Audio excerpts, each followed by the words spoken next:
naik beca, pergi meronda, meronda sendiri, bersukaria. Banyak membaca, tajamkan minda, itulah ciri insan berjaya. Selamat sejahtera semua. Mula-mula saya ingin memperkenalkan diri saya. Nama saya Bailewi dari Sekolah Menengah Kebangsaan Seri Garing. Saya berumur 15 tahun. Pada era globalisasi ini, kita semua tahu bahawa amalan membaca semakin luntur dalam kalangan masyarakat. Walau bagaimanapun, saya masih berpegang teguh kepada slogan bangsa membaca, bangsa berjaya. Saya menganggap buku sebagai jendela dunia saya. Saya gemar mengisi masa lapang saya dengan membaca buku kerana saya faham masa itu adalah emas.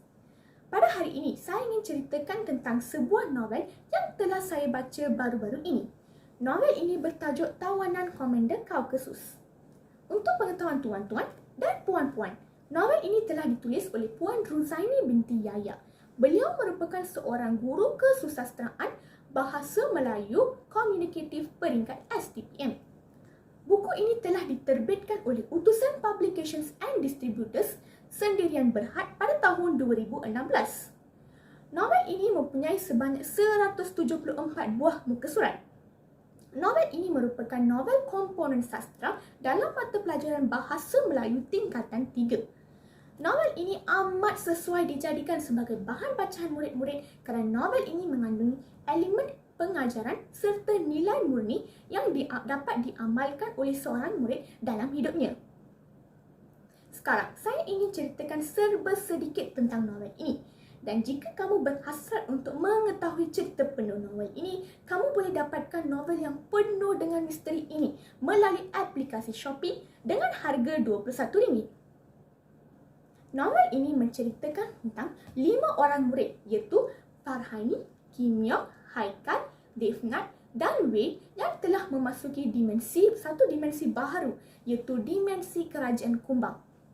Pada suatu hari, Farhaini dan Kim Yong yang ditawan oleh tentera Komander Kaukasus telah diselamatkan oleh Kumbang Bara dan Dara Bintik yang merupakan pengikut setia kepada Puteri Choliptra.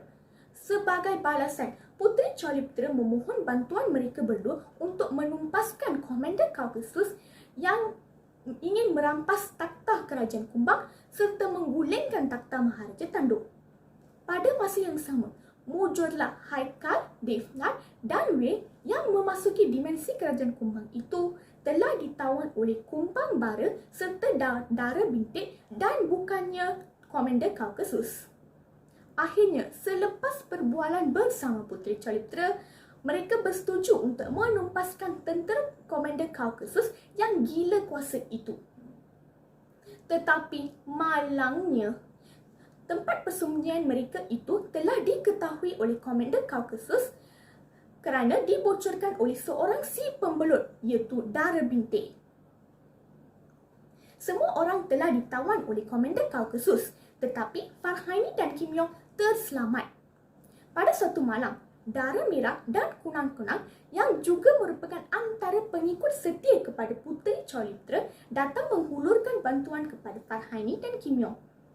Farhaini tercetus dengan satu idea iaitu menggunakan cecair yang bernama endosulfan untuk menumpaskan tentera Komander Kaukasus. Akhirnya, dengan kerjasama Dara Merah dan Kunang-Kunang, mereka berjaya menumpaskan tentera Komander Kaukasus dan membebaskan semua tawanan Komander Kaukasus. Akhirnya, Puteri Choliptra pun ditabalkan sebagai pemerintah Kerajaan Kumbang yang baharu serta Farhaini dan rakan-rakannya telah dibenarkan balik ke pangkuan keluarga masing-masing. Mereka berasa amat bersyukur. Saya faham bahawa cerita ini bukanlah cerita berdasarkan kisah-kisah yang benar, tetapi saya pilih cerita ini kerana cerita ini mempunyai banyak pengajaran yang dapat membentuk jati diri serta peribadi yang mulia dalam diri seseorang murid. Antaranya ialah, setelah membaca novel ini, saya dapat tahu bahawa kita haruslah berani dan gigih menempuhi segala cabaran serta rintangan dalam hidup kita. Contohnya seperti yang dilakukan oleh Farhaini dan kawan-kawannya ketika berada di dalam dimensi Kerajaan Kumbang. Mereka sudi menggadaikan nyawa mereka untuk menabalkan Puteri Chalipta sebagai pemerintah kerajaan Kumbang. Selain itu, pengajaran kedua yang saya dapati ialah kita haruslah bijak menyusun strategi untuk menyelesaikan sesuatu masalah. Contohnya seperti yang dilakukan oleh Farhaini, dia menggunakan cecair endosulfan untuk menumpaskan tentera Komander Kaukasus. Akhir sekali, daripada novel ini saya dapat tahu bahawa kita haruslah cintai segala ciptaan yang maha kuasa itu. Tidak kiralah walaupun satu serangga pun. Itulah sahaja yang dapat saya kongsikan kepada tuan-tuan dan puan-puan hari ini. So, saya merakamkan jutaan terima kasih kepada tuan-tuan dan puan-puan kerana sudi mendengar video saya pada hari ini. Janganlah lupa membaca Jambatan Ilmu. Sekian, terima kasih.